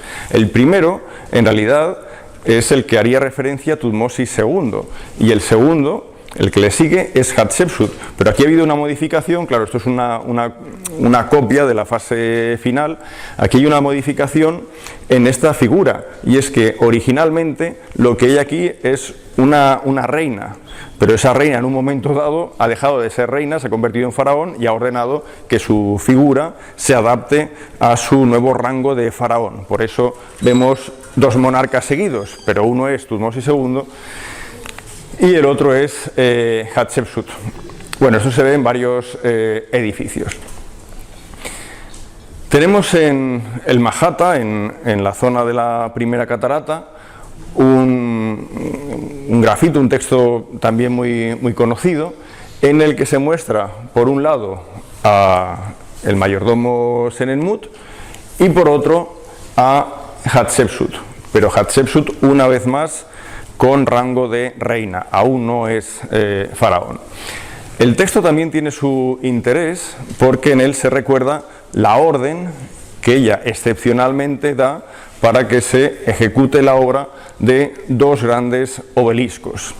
Volvemos a lo mismo, ella no puede dar esa orden, ella no es rey de Egipto, ella es regente, no puede dar esa orden, pero la da, es una manera de reconocer su importancia. Esos dos obeliscos no se indica qué emplazamiento iban a tener, pero es muy probable, teniendo en cuenta que ella aún es regente, es muy probable que haga referencia a dos de los obeliscos que originalmente se situaron ante el cuarto pilono de Karnak, los dos obeliscos que se situaron justamente delante de los de el rey Tutmosis I. Bien, ahora fijémonos en este cartucho. Es un cartucho donde aparece el nombre de Hatshepsut, pero es un cartucho distinto a los que hemos visto hasta ahora. Realmente, si nos hemos fijado, hasta este momento, cada vez que se mencionaba la esposa del dios y gran esposa real Hatshepsut, el cartucho solo incluía el nombre de esta dama. Pero aquí tenemos el nombre de la dama y un epíteto, Genemet Imen, la que se une, la que está unida al dios Amón. Y esto no lo hace siendo ella faraón. Ese cartucho ya se perpetúa cuando ella sea faraón, pero esta introducción del epíteto es inmediatamente anterior a que ella tome la decisión de convertirse en faraón. Por lo tanto, aquí también veis una vez más esa estrategia en este caso de sentirse asociada al dios Amón. Por eso al principio se hacía tanto uso del título de esposa del dios. Bien, vamos a Sheikh Abdel Qurna, vamos a fijarnos en una tumba. Bueno, vuelvo hacia atrás, estamos, bueno, veis el láser por acá, esta es la TT71, que es una de las dos tumbas, o capilla en este caso quizás, de Senenmut. No voy a hablar de Senenmut. Lo que voy a comentar es algo que nos interesa realmente, y es lo que se descubrió aquí entre 1935 y 1936, en esa campaña del Museo Metropolitano de Nueva York, en la que empezó a excavarse el terraplén, esa terraza artificial que se situaba por delante de la tumba 71 de Senenmut. Bueno, cuando empiezan a vaciar ese terraplén, que está compuesto de, esto es importante tenerlo en cuenta, escombros, lascas que han sido extraídas durante la excavación de los antiguos egipcios para hacer la tumba de Senenmut. Bueno, todo ese material que van sacando del hipogeo es el que van a utilizar para rellenar una terraza artificial, de modo que la tumba de Senenmut tenga por delante ese patio, por otra parte típico, ¿no?, en las tumbas de la época. Entonces, ¿qué ocurre en esa campaña del 35 al 36? Bueno, durante las excavaciones topan con una tumba intacta, una tumba que conocemos sobradamente, y ahora esa tumba desempeñará un papel importante. Pero antes de llegar ahí hay que hacer otro comentario de tipo cronológico. Durante las excavaciones en el hipogeo, en la parte anterior del hipogeo, apareció un ostracón que tiene una fecha, menos mal, una fecha del año 7, 4 Peret 2 de Tutmosis III, año 7, 4 Peret 2, y en la inscripción se indica que en ese momento es cuando empezó el trabajo en la tumba. Obviamente se refiere a la tumba de Senenmut. Entonces, esto es interesantísimo, porque quiere decir que en 4 Peret 2 comienza el amontonamiento de lascas, escombros, sobre la tumba que estamos viendo aquí debajo. Y esa tumba no es una tumba cualquiera, esa es la tumba de los padres de Senenmut y otros miembros, probablemente de la familia de Senenmut, en una tumba intacta. Aquí vemos el acceso y está, bueno, pues una magnífica visión de lo que vieron los excavadores con ese montón de ataúdes en un espacio muy reducido. Pero no he venido a hablar de eso. De lo que quiero hablar es de lo siguiente, de la cronología. Entonces, tenemos la fecha anterior, año 7, 4 Peret 2, que es la de este ostracón, que nos habla de cuándo comienza a hacerse la tumba de Senenmut y por lo tanto cuándo va a comenzar a amontonarse los escombros sobre la tumba de Hadnefer y Ramose, los padres de Senenmut. Pero después, en la propia tumba, se encontraron otras inscripciones que en algunos casos llevan fechas asociadas. Una de ellas simplemente habla del año 7 con una tapa que corresponde a la esposa del dios Hatshepsut. Bueno, año 7, ya es algo, no es preciso, pero año 7. Después encontramos también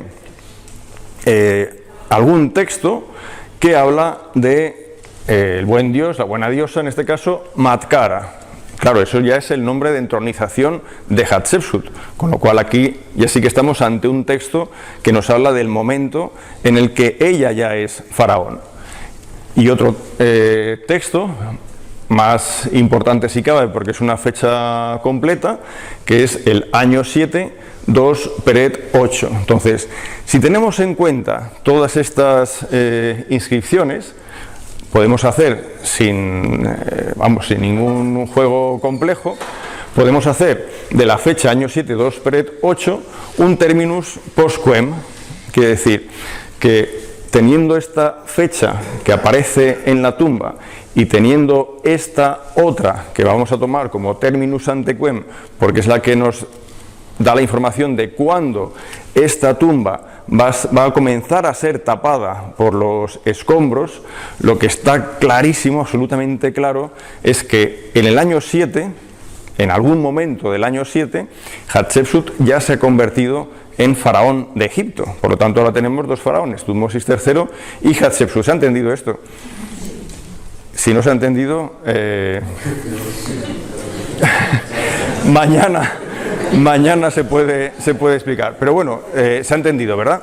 Entonces, en todo caso, lo importante para tener en cuenta, las inscripciones aparecen, las que están en amarillo, por eso las pongo en otro color, esas inscripciones pertenecen a la tumba de los padres de Senenmut, que está situada dentro de la... Aquí veis el acceso, pero originalmente ese acceso está completamente tapado por los escombros de la terraza. Esto es lo que quiero que quede claro. Y esa terraza se ha hecho gracias al comienzo de la tumba de Senenmut, que tiene esta fecha por el ostracón que habéis visto antes. Por lo tanto, es absolutamente seguro que en el año 7, aunque no podemos precisar exactamente cuándo, en el año 7 ella se convierte en faraón de Egipto. Bien, damos un salto. Bueno, ya veis que estamos poniendo balizas cronológicas. Esto es importante para seguir ese progreso de Hatshepsut. Nos vamos ahora a la necrópolis de El Kab, y en El Kab encontramos la tumba de un personaje también conocido de principios de la dinastía XVIII, que vive durante varios gobiernos, que se llama Ahmose Penechbet. Este Ahmose Penechbet recuerda, voy a acelerar un poco, recuerda que él fue tutor de Neferurra, como lo sería también Senenmut. Si vamos a la TT 252, que está muy cerca de la TT 71, esta tumba que hemos comentado antes, encontramos un grupo escultórico muy similar, ¿verdad?, a los que ya conocemos de Senenmut, pero este no es Senenmut, este es Senimen. ¿Y quién es este hombre? Bueno, pues él también fue tutor de Neferurra, la hija de Hatshepsut y Tutmosis II.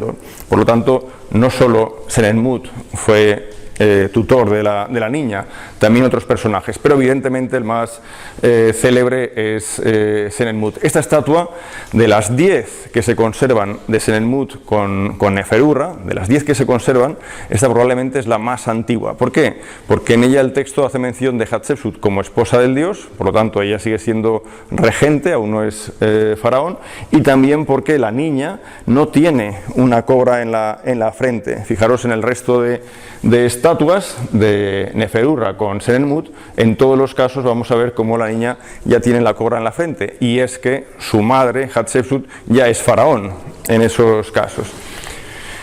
Bien, antes decía, no me puedo enrollar en esto, pero antes decía que posiblemente el papel que tuviera que desempeñar Neferurra en el futuro iba a ser importante.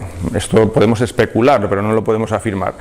Pero dentro de ese posible proyecto, muchas veces se ha comentado que quizás Neferurra se hubiera unido a Tutmosis III como gran esposa real. Realmente no tenemos ni un documento en el que esto se pueda verificar, pero sí que es cierto que hay algunos documentos que, bueno, pues nos pueden hacer dudar al respecto. Uno de ellos es esta estela de Tutmosis III, donde vemos que Tutmosis III es seguido por una mujer que es tratada con el título de gran esposa real, pero cuyo nombre, aunque el que leemos es el de Isis, y Isis es la madre de Tutmosis III, aunque leemos ese nombre, vemos que el cartucho, antes de poner Isis, ha sido picado.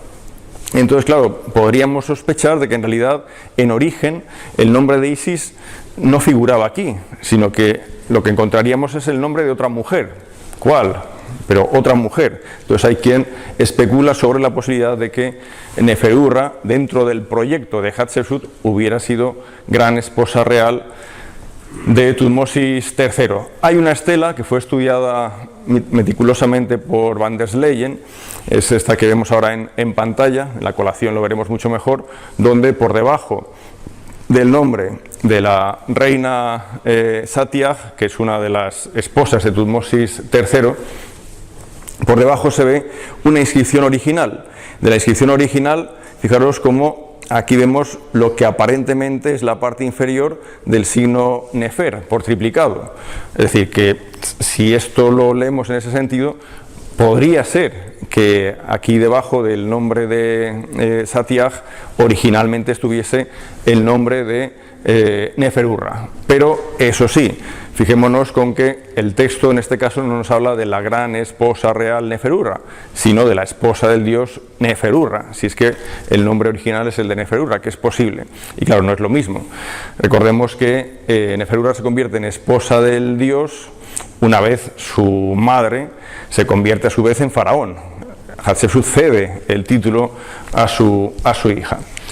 Esta Neferurra, independientemente de los planes futuros que para ella hubiera diseñado Hatshepsut, lo que sabemos es que desaparece relativamente pronto. Por ejemplo, la capilla roja de Hatshepsut comienza a construirse hacia el año 17, y en la capilla roja, que es un documento precioso en el que se mencionan muchos edificios de la época de Tutmosis III Hatshepsut, no hay la más mínima mención a Neferurra, con lo cual es absolutamente seguro que cuando se hace la capilla roja, Neferurra ya había fallecido.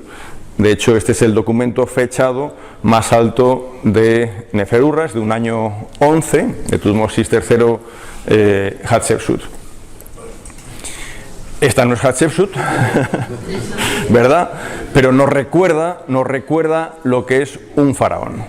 Y un faraón es un hombre. Un faraón es el Horus en la tierra. De hecho, esta famosa estatua del rey Jafra nos muestra una de las fases de la coronación, que es cuando el halcón, ¿no?, abraza al príncipe que se ha convertido ahora en rey.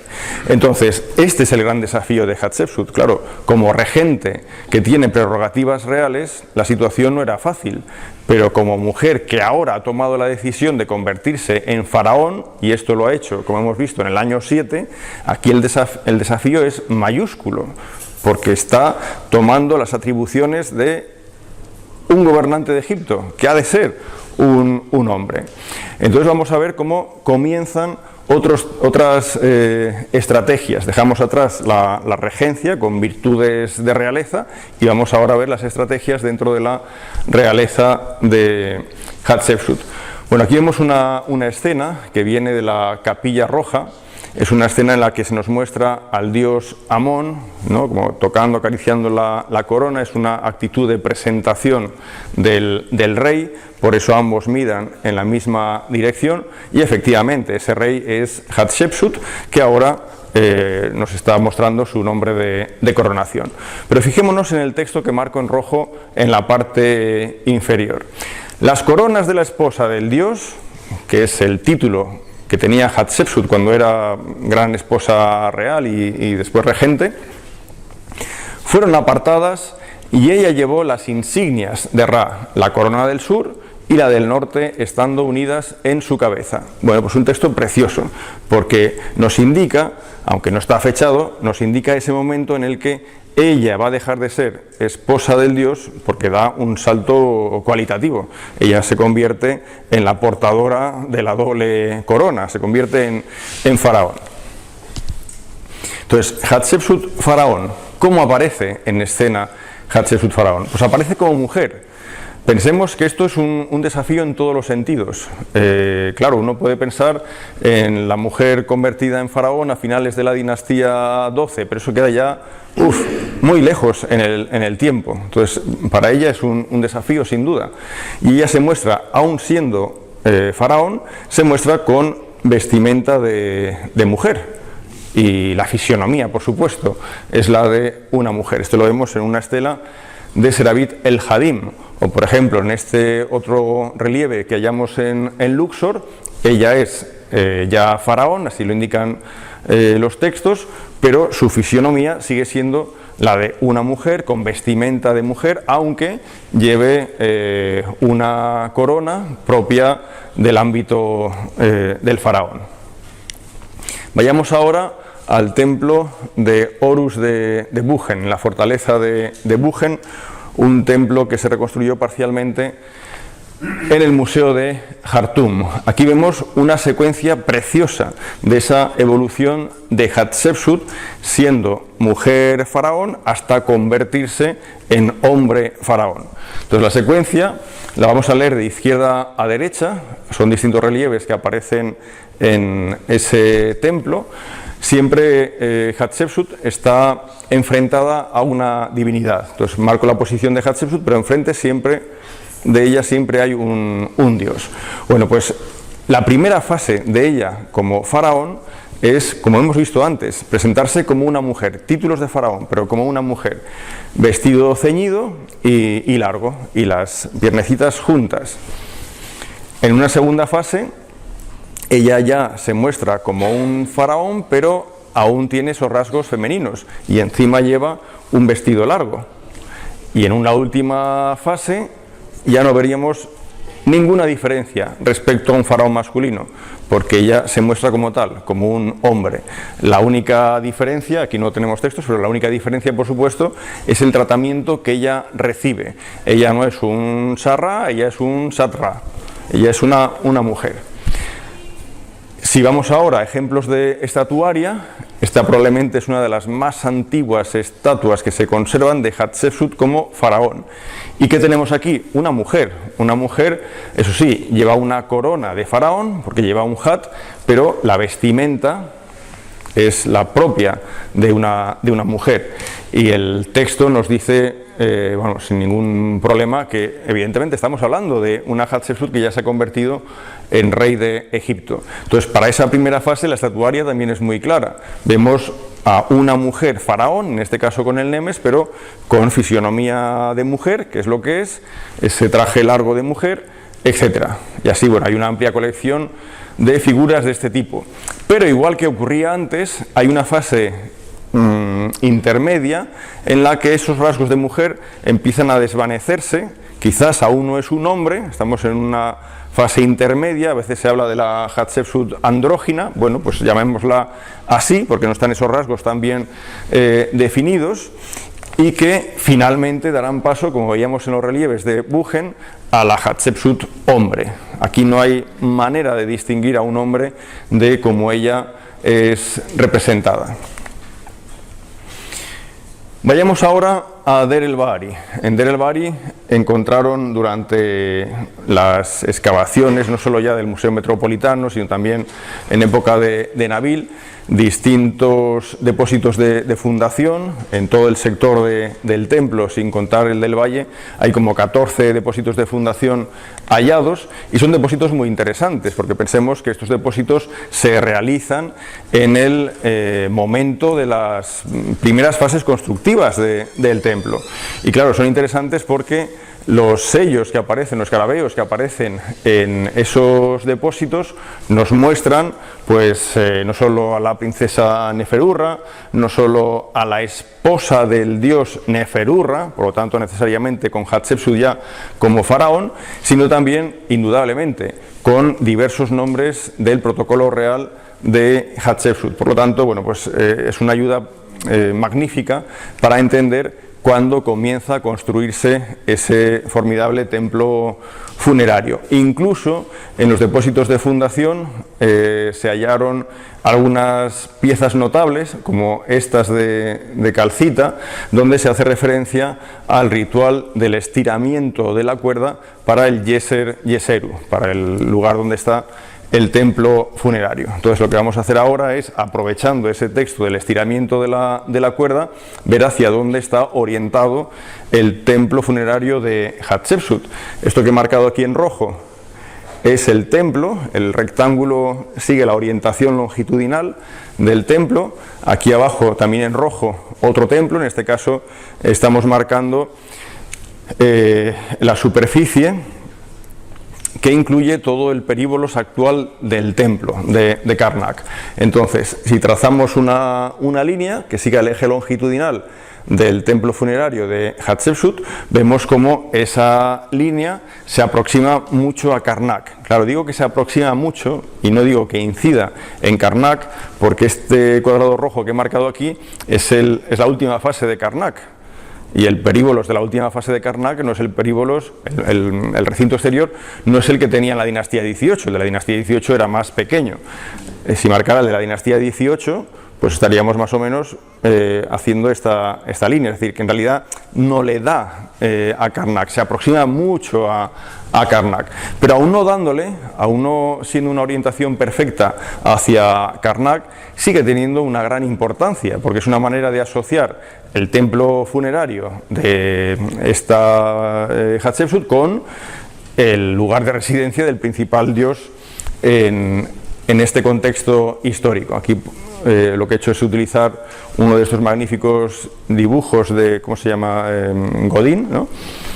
Y la verdad es que un poco era ponerle a prueba, porque digo, vas a ver tú cómo queda muy desviado, pero no, sale bien, sigues la línea desde el templo de Hatshepsut y da justo donde daba con la imagen de Google Earth, o sea que la verdad es que muy bien. Bien. Entonces, esa orientación hacia Karnak, por más que sea aproximada, sin duda es importante y también hay que verla dentro de esa estrategia de legitimizar su posición en el trono.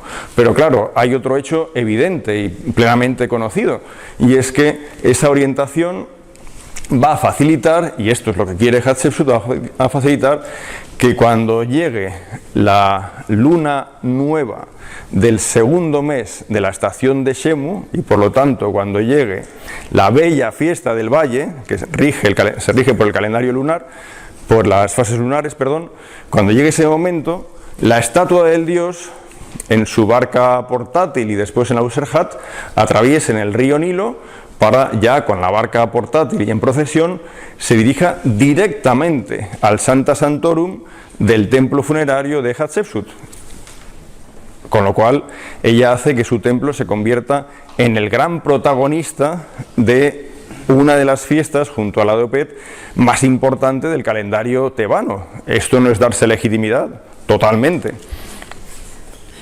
Ahora fijémonos en esa cuestión que acabo de comentar. Este sería el camino que tomaría la barca portátil y estatua del dios Amón hasta el Sancta Sanctorum. Bueno, hasta ahí todo normal. Ahora ya sabéis que esta parte del templo se ha abierto desde hace unos años, se puede visitar, todo esto muy bien, pero claro, hay otro hecho que no podemos obviar, y en este caso es un hecho que nos lleva al mundo astronómico, y es el siguiente.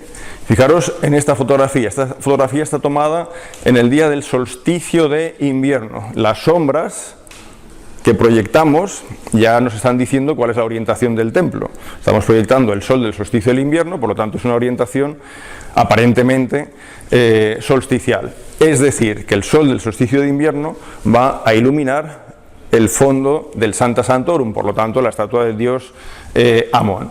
Pero dicho esto, fijaros en lo siguiente.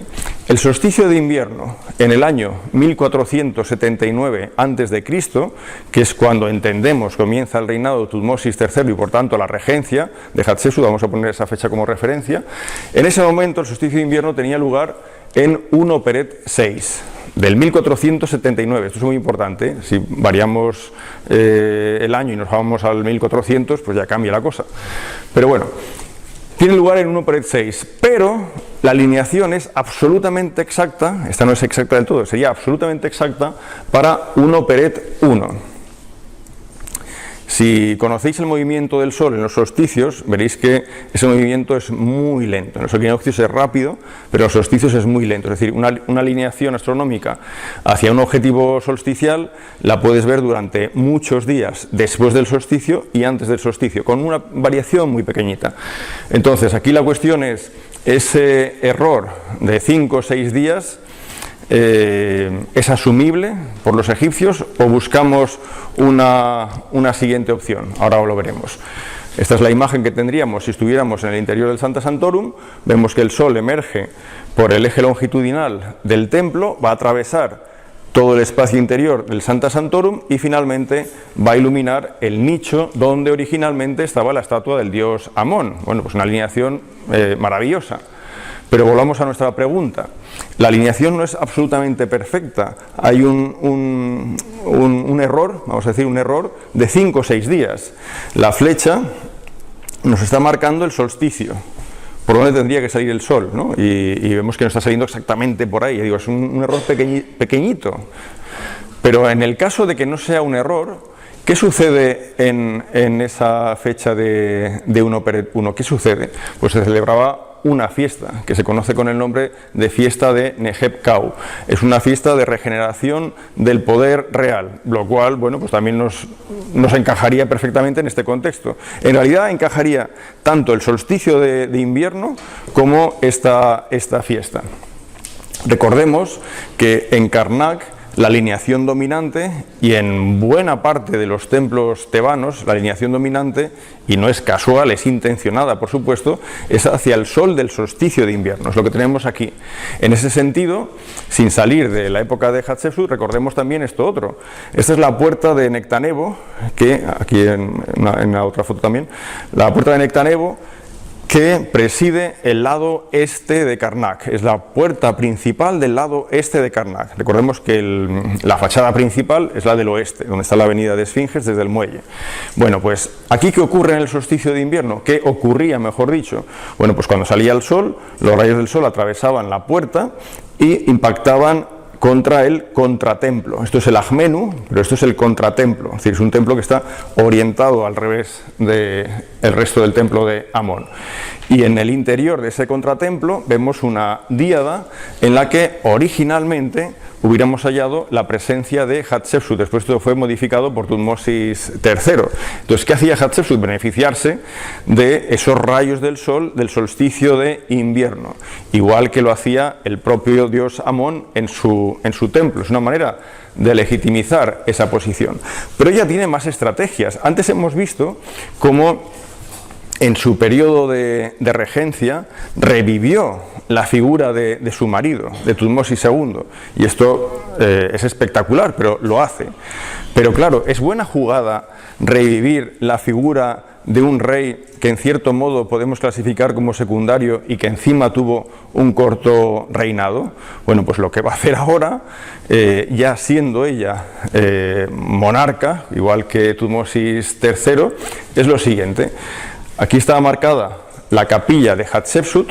Esto es normal, el templo funerario, ella por supuesto va a tener su propia capilla, aunque la principal sea la dedicada al dios Amón, pero también crea una para Tutmosis I, que es esta, para su padre. Entonces también dentro de sus estrategias cambiantes, lo que va a hacer es asociarse, al fin y al cabo es lo lógico, asociarse a quien había sido tan importante rey, su padre Tutmosis I. Y de hecho llega a poner en boca de su padre palabras que probablemente nunca pronunció, pero que a ella le interesaban. Debéis obedecer, son palabras supuestamente de Tutmosis I, debéis obedecer sus palabras, las de Hatshepsut, debéis uniros a sus órdenes. Aquel que la alabe vivirá. Aquel que la difame con blasfemias contra su majestad morirá, cualquiera se pone en contra de ella. En verdad, todos aquellos que obedezcan y se unan tras el nombre de su majestad, de Hatshepsut, podrán entrar rápidamente, fijémonos en esto porque es espectacular, podrán entrar rápidamente en las oficinas del rey, igual que se hizo por el nombre de mi majestad. Es decir, apoyadla en todo lo que ella decida, y podréis continuar en vuestros cargos, pero en el caso de que no sea así, fuera, que para eso podemos tener a los hombres nuevos funcionarios con carreras meteóricas, pero claro, a favor de la posición de Hatshepsut como faraón, y esto supuestamente lo dice Tutmosis I. Nunca, bueno, no lo sé, yo no estuve allí, pero no creo que lo hiciera Tutmosis I, es una estrategia de Hatshepsut. También Ahora ya son sus propias palabras. En la Capilla Roja ella dice: mi padre me había puesto de relieve más que aquel que está en palacio.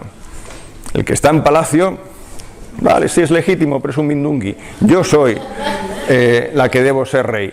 Y lo que sí que es muy sincera. Nada como eso existe en los anales de los antepasados. Pues claro, ponte a buscar quién va a hacer esto. Estamos hablando de situaciones excepcionales. Hay otras cuestiones sobradamente conocidas que también forman parte de la estrategia de Hatshepsut. Por ejemplo, la expedición a la región de Punt. Al fin y al cabo, ¿qué es esa expedición? Es un deseo del dios Amón. Es un deseo que ella va a tener que hacer realidad, jurando, ¿no?, que cumplirá con ese cometido. Es una expedición diplomática, es una expedición comercial, pero sobre todo, voy a ir pasando rápido, pero sobre todo es una expedición inusual, porque hacía tiempo que no se producía, propia de un gobierno fuerte que busque saltarse los intermediarios, como dice el propio texto, y en definitiva, una orden de Amón, por lo tanto ella es su brazo ejecutor. Bueno, esto lo voy a pasar. ¿Cómo estamos? Ya es que no sé ni a qué hora he empezado, es culpa de Josep, yo no sé a qué hora he empezado. Bueno, es lo que hay. Bien, menos mal que he quitado Tausert. Vale, entonces, otra parte importante, decía, es la teogamia. También es muy conocido, lo voy a pasar rápido.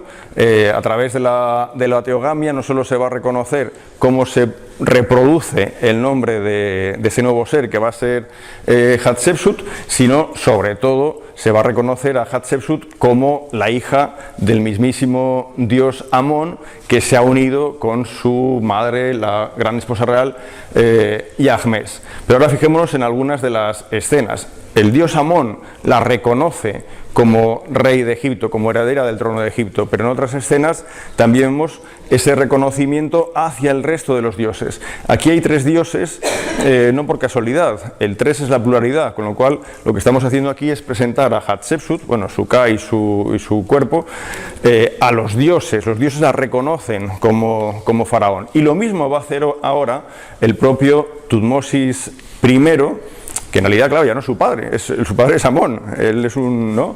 Estaba por ahí. Bien, entonces, Tutmosis I la presenta ahora, bueno, pues a la nobleza egipcia. Entonces es una manera de legitimizar esa posición. Si vamos a la Capilla Roja, fijaros en esta frase: yo soy el rey por mandato de mi padre, de quien yo he salido, de mi padre Amón. Después también tenemos textos que hacen referencia en la Capilla Roja a un curioso oráculo al que se da fecha. Esto es sorprendente, año 2 Peret 26.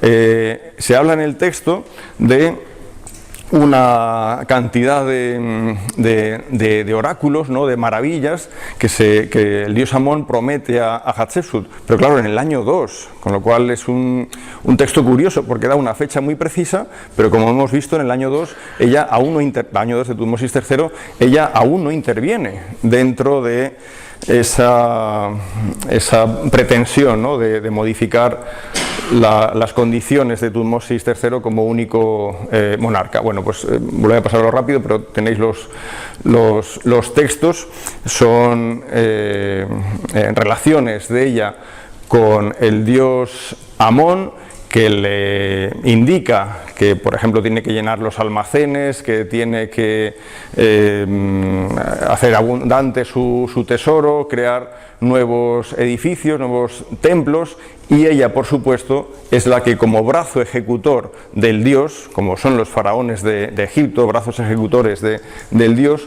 va a llevar a cabo toda esa tarea. Bueno, esto lo vemos en distintos contextos, y también vemos cómo, en definitiva, lo que hace Hatshepsut es engrandecer, ¿no?, el dominio de Amón y la riqueza del dios Amón. También en este sentido hay que entender obras monumentales como la conclusión de varios pares de obeliscos de gran tamaño.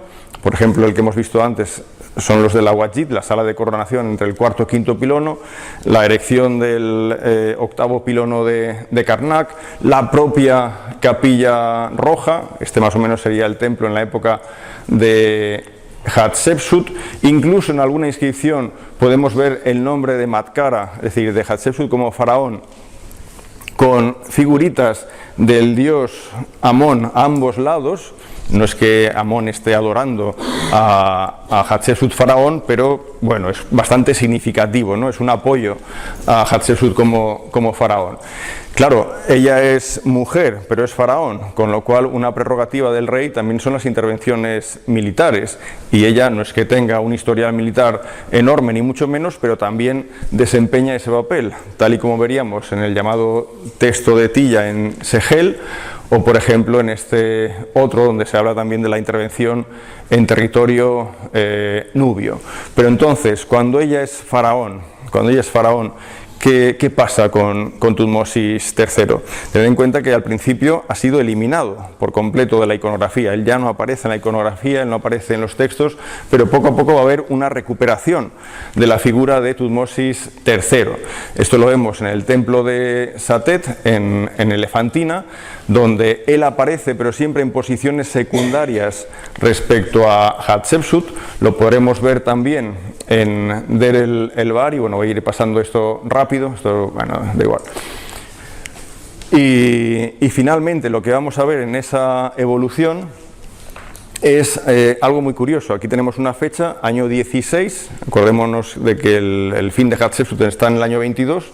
Bueno, pues ¿qué tenemos aquí? A veces algunas estelas donde ahora ya sí, otra vez, aparecen los dos oficiando. Hatshepsut lo vemos ante la diosa Hathor, o sea, él que es hombre ante una diosa, y ella, Hatshepsut, ante un dios, Soped. O sea, esto es muy curioso, ella ante un dios, él ante una diosa. Y si vamos a otro ejemplo, también de Serabit el-Hadim, se repite exactamente la misma secuencia. Tutmosis III ante una diosa y ella, Matkara Hatshepsut, ante un dios. Esto es un dios, no es una diosa aunque vaya con esta vestimenta, es el dios Onuris, ¿vale? Entonces vemos como ella se asocia al dios masculino, él a la diosa femenina. Eso sí, cuando aparecen los dos oficiando, siempre, sin excepción, ella delante. Lo veríamos en esta estela del Vaticano, ambos están ante el dios Amón, pero él por delante y ella por delante y ella por detrás. Jolines, ella por delante y él por detrás. Ella siempre delante. Bueno, no sé lo que he dicho antes, pero ella siempre delante de él, porque ella es la verdadera protagonista, él es el secundario en todas estas escenas. Y ya para acabar, que no cunda el pánico, para acabar ya, vayamos a la Capilla Roja. Este es un monumento preciosísimo. ¿Por qué? Porque se conserva buena parte de los bloques originales que compusieron la capilla, pero de esos, en 186 bloques, de los que han sobrevivido, en 186 bloques, la única que oficia es Hatshepsut, o la única que es protagonista de la escena, la única sin él, es Hatshepsut, en 186 bloques. Y en solo 13, ella comparte protagonismo con Tutmosis III. He dicho antes 186 ella sola, en solo 13 comparte protagonismo con Tutmosis III, pero ella siempre delante. Y en solo otros 13 aparece como único interventor Tutmosis III.